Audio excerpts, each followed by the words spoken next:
Welcome back, folks. Part 5 to my Battle of Brandywine, using GMT's Great Battles of the American Revolution.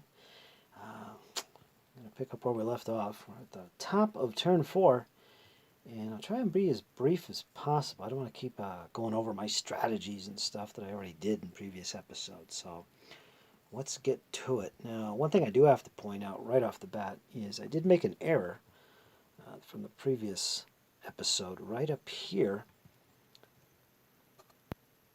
We have gray. If you remember, the artillery, this one right here, was adjacent to him in the last episode, and I basically forgot to withdraw him or retreat 3 hexes and disrupted. I only moved him 1 hex and disrupted, so he should have moved 3 hexes, and I went in this direction. That's currently where he is, and so the guns can't be attacked like I was planning to do. So that's the situation with that. Just wanted to correct that. Also, it is the top of the British turn. They have initiative, if you remember, and we're going to kind of pick up with that. I'll kind of tell you what I want to accomplish at this point. There's no reinforcements for either side at this point. So we're going to stick to our plan. We're going into this turn, this is the British, with 2 momentum. Americans have none. We're going to stick to our original plan here, and we're going to continue consolidating our position up here on the ridge line. I do want to get my guns in position to fire, so I can get some use out of them early. There's 2 batteries back here, and there's a battery up here, which is in range of the enemy. I won't be able to fire this turn. You can only fire during the opponent's turn. It's known as defensive artillery fire. Again, I think I've covered that. One thing I have to think about is what am I going to do with Gray now that he's taken this primary ford. He's got 2 regiments with him, and he's a pretty decent commander. He's rated 1 as opposed to a 0 in close combat, so that's a bonus. Did want to take the guns, but that's not there no more, and this is a formidable position here where Sullivan himself is commanding. So I don't think I want to push forward with this unit. It's enough for me to hold onto this ford. I could see using this later on in the battle if I need to get on the flank of the Americans.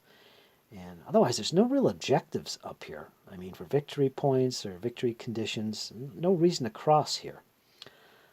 But over here, on the other hand, it's a different story. You can zoom in a little bit, as we do have to get across this ford. That's the easiest point to cross anyway, if you want to get to Proctor's battery.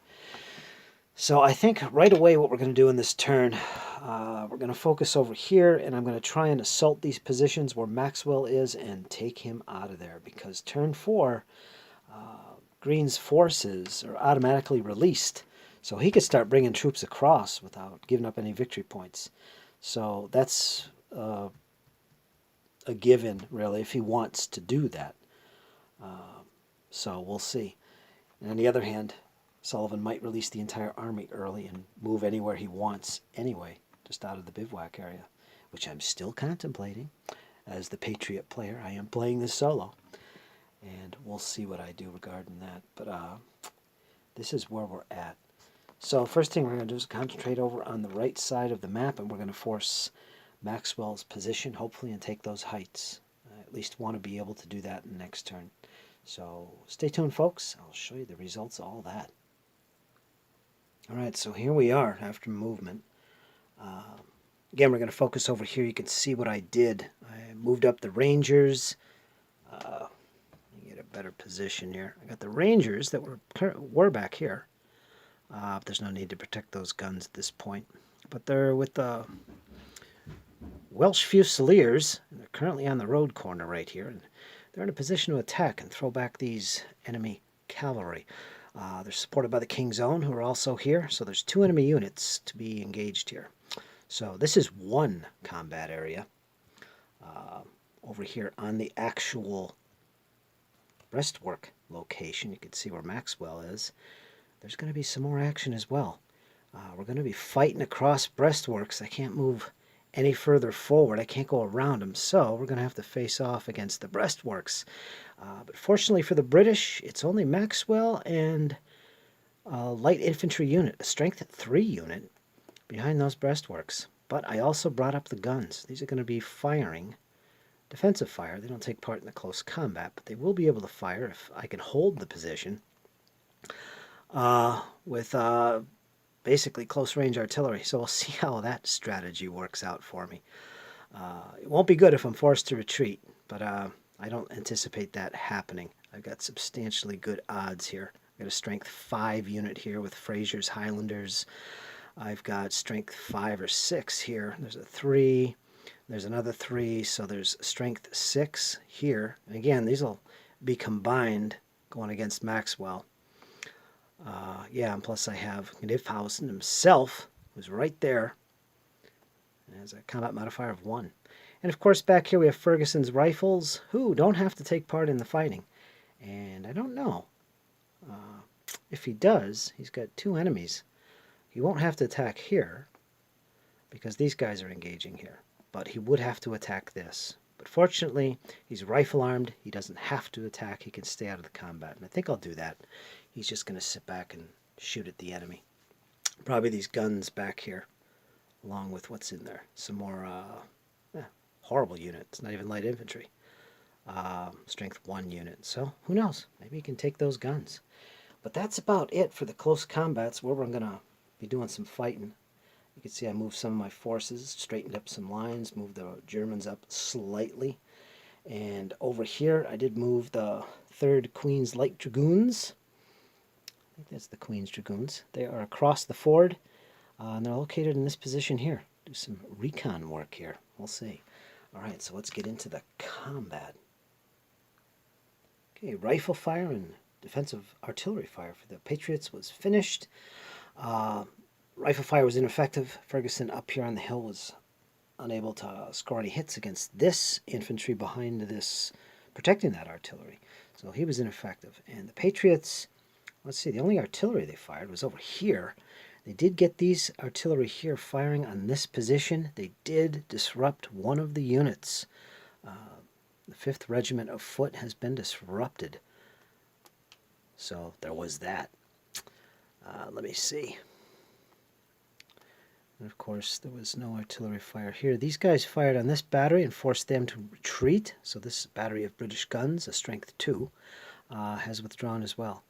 No other artillery fire was capable of firing. I think, yeah, that's about it. All right, so now, with that out of the way, we will get to the close combats and see what happens. All right, you know what? I made a mistake again, but I just caught it. If you remember up here, up on the heights where Sullivan is located, there is a battery of guns. I said it didn't fire. I said it did fire and was ineffective. Actually, it never fired. So I resolved that fire. I also forgot to retreat this disrupted unit, the 5th Foot. So they have to go back 3 hexes towards where they entered. So they're actually there. He would have fired, and it would have been this guy that was the target. And I just went through all the dice rolls, and wouldn't you know, it was another really good roll. He was also disrupted. So we're going to retreat him back to the same location. Still within stacking. And I think Gray's going to go with him. I'll have to double check that. I think he retreats with him. But anyway, I'll get to that. So yeah, there was that. This artillery up here under Sullivan up on the heights did actually fire. And there they are. They are disrupted and retreated.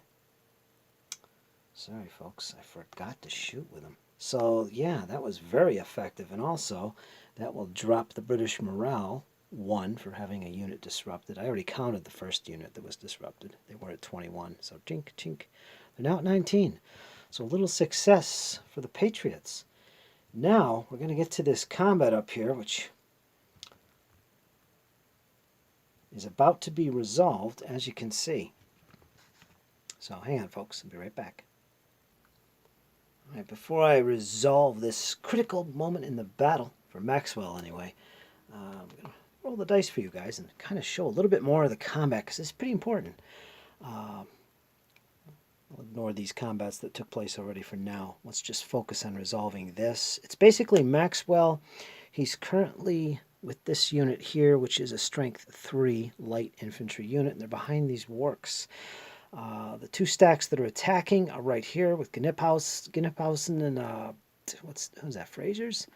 Fraser's and some guns, which are not counted in the combat. They're strength points anyway. And we also have a 3 and another 3. So 6, 5, it's a strength of 11 in the attack, going against Maxwell's strength of 3, which is going to come down to 4-to-1 odds, I believe. Total modifiers, let me back out just a little bit here. You can see the modifiers I came up with. Quite a few. I got a +2.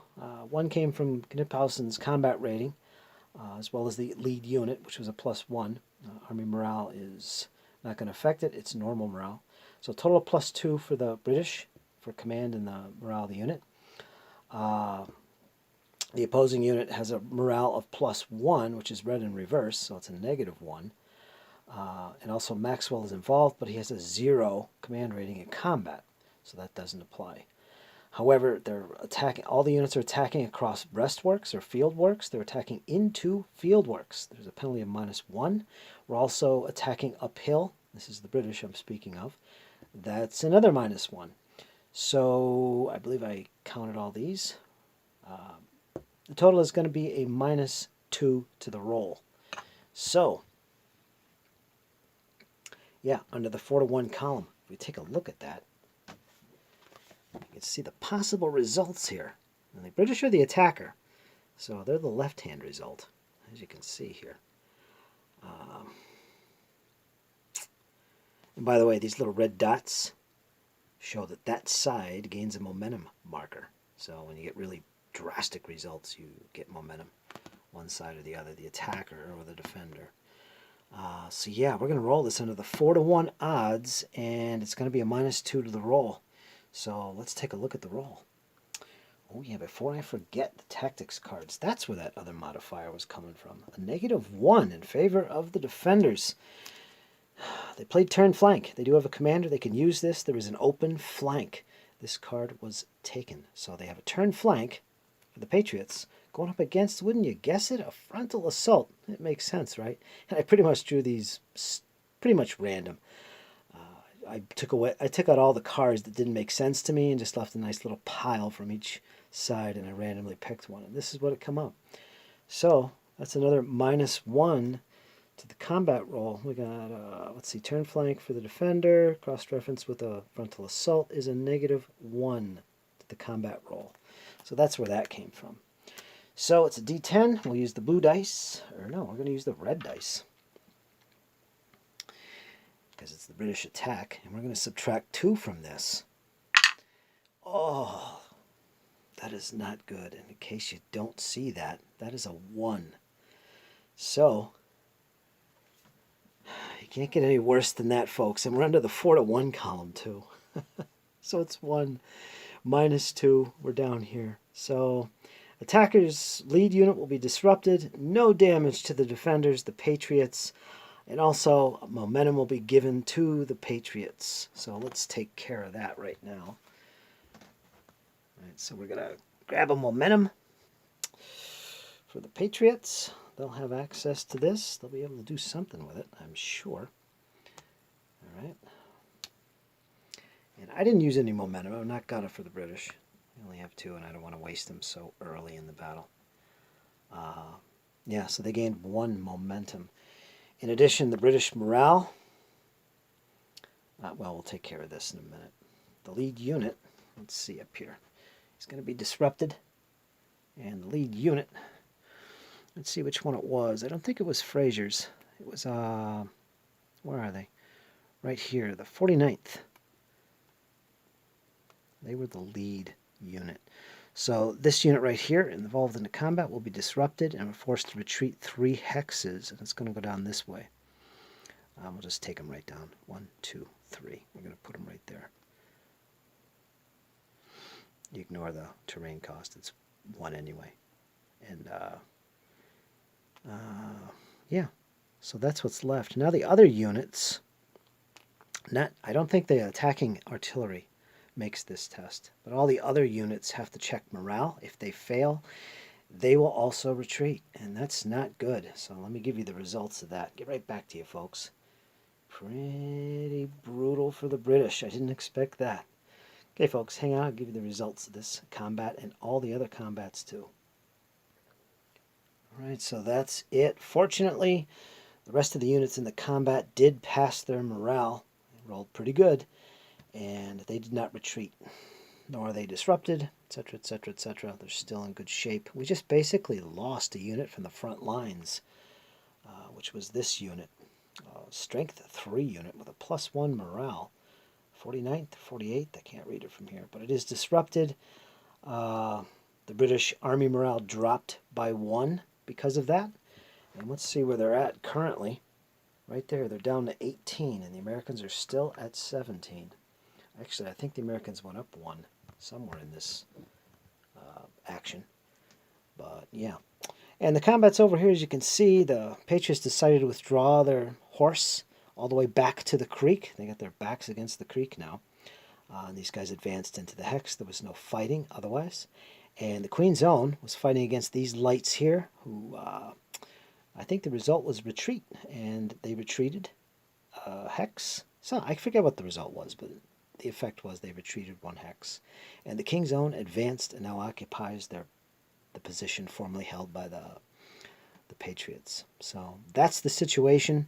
Not bad. It could have been a lot worse, especially right here. So yeah, that's going to be a tough nut to crack, and I'm sure the Patriots are going to be coming across that creek. Can't be positive, but I think they'd be foolish not to at this point. That said, the British are in a good position here. We're all lined up. And you'll also notice over here I fixed this little debacle, this little mess I made. 2 units disrupted. And also Gray, I decided, would retreat with those units. It was a choice. He could either remain or he could retreat with those units. So he pulled back. So just as soon as the Dragoons crossed the ford and got to the other side and started thinking, let's do some sneaking around, their buddies ran away. They withdrew from the ford. Not too good. So folks, that is it. That is the battle so far. I'm about to go into the Patriot turn.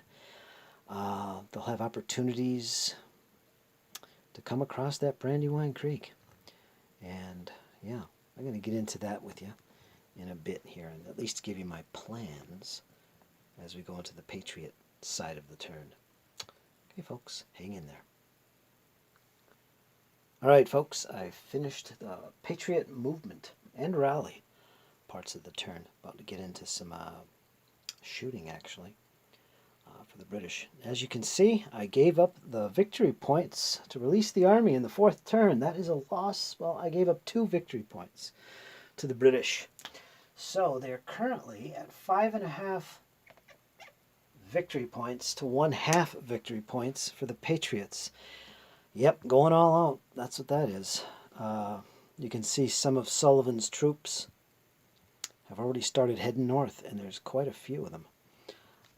Well, I have to really show you the details of those units. You pretty much know what they are. They're a little mix of artillery. They've got some cavalry in there, and a lot of big units. They got a strength 5 and strength 6, and another strength 5 infantry unit moving in that direction. So it's a lot of good troops. Sterling is in command over there. And down here, Sullivan also moved his artillery back in place, as well as some Patriot infantry. So they're in control of the ford once again. And of course, these guys are still disrupted. And over here, you can see the big push has begun.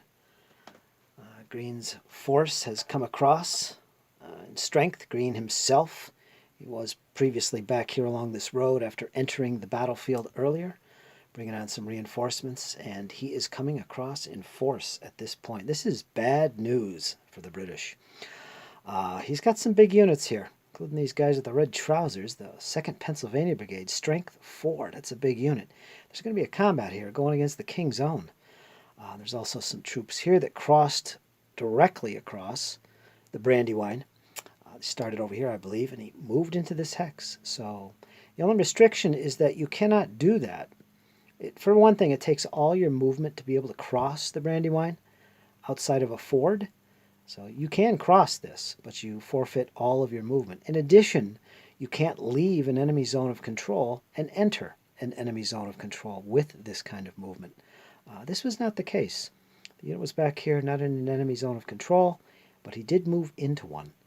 And I believe there's 6 strength points here as well. 4, 5. I can't get this off. Yeah. 4, 5, and 6. So there's 12 strength over here. That's a lot of Patriots coming across, and the King's Own is the only one holding the ground.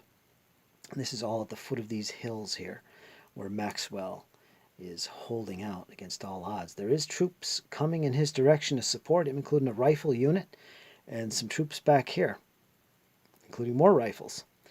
So yeah, there is that. And Green himself, of course. And he's got a substantial force. This is really going to throw the wrench in the works for the British, I think.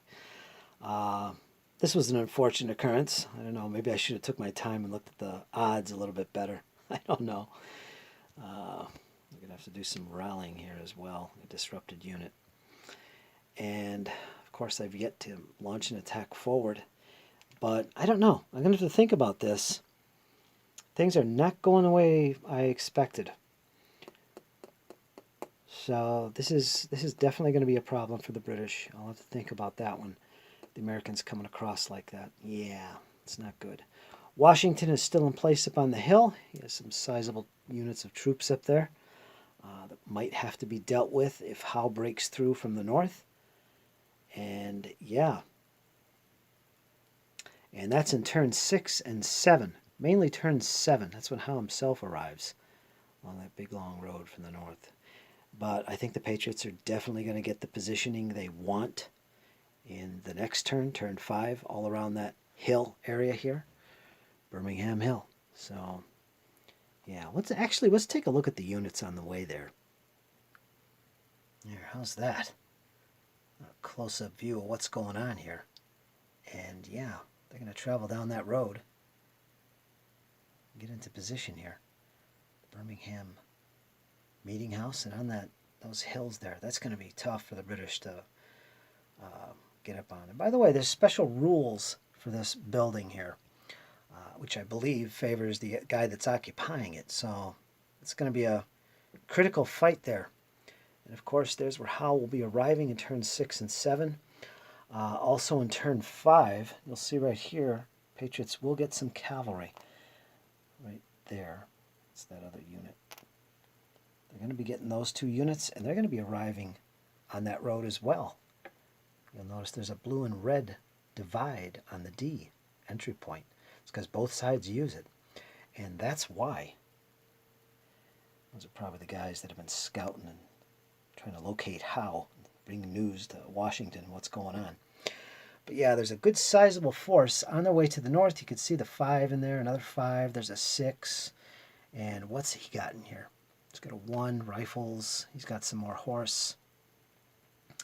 And I'm not going to pick up all the counters, and some guns. And yeah, that's the situation, folks. And so with that, I think I'm going to conclude this part, a little cliffhanger for you guys, as we go into the second half of the Patriots' turn, which is basically going to start with the defensive fire for the British. They're going to start opening up with their cannon. And we'll get into that in the next part. I don't want this video to go too long. And after that, it's going to be the rifle shooting and the close combats. Guys that are adjacent to each other currently will have to fight in the Patriots' turn. And keep in mind, the Patriots did get a momentum. And of course, there's the current army morale. So, Patriots are making a comeback here. I don't know what I'm going to do about this on the right. I didn't expect that. I kind of did, because I know Green could come across in turn 4 anyway. But, and of course, I kind of knew they'd release the army. But the British don't know that. But I don't know. I wasn't thinking of this. I should have seen it. I don't have a lot of troops there to deal with this onslaught. I can only hope that the counterattack here kind of fails and peters out. And I could take that position where Maxwell is. That's the high point of this area. We'll see. I'm probably going to end up diverting troops, which is a shame. I don't want to use my Germans yet. But all right, folks, we'll see. I hope you enjoyed. Leave me some comments and thoughts about this battle. It's a really enjoyable game. And I will get back to you with the next turn, or the next part of turn 4 for the Patriots in the next episode. So hang in there, folks. It's only going to get better. Take care.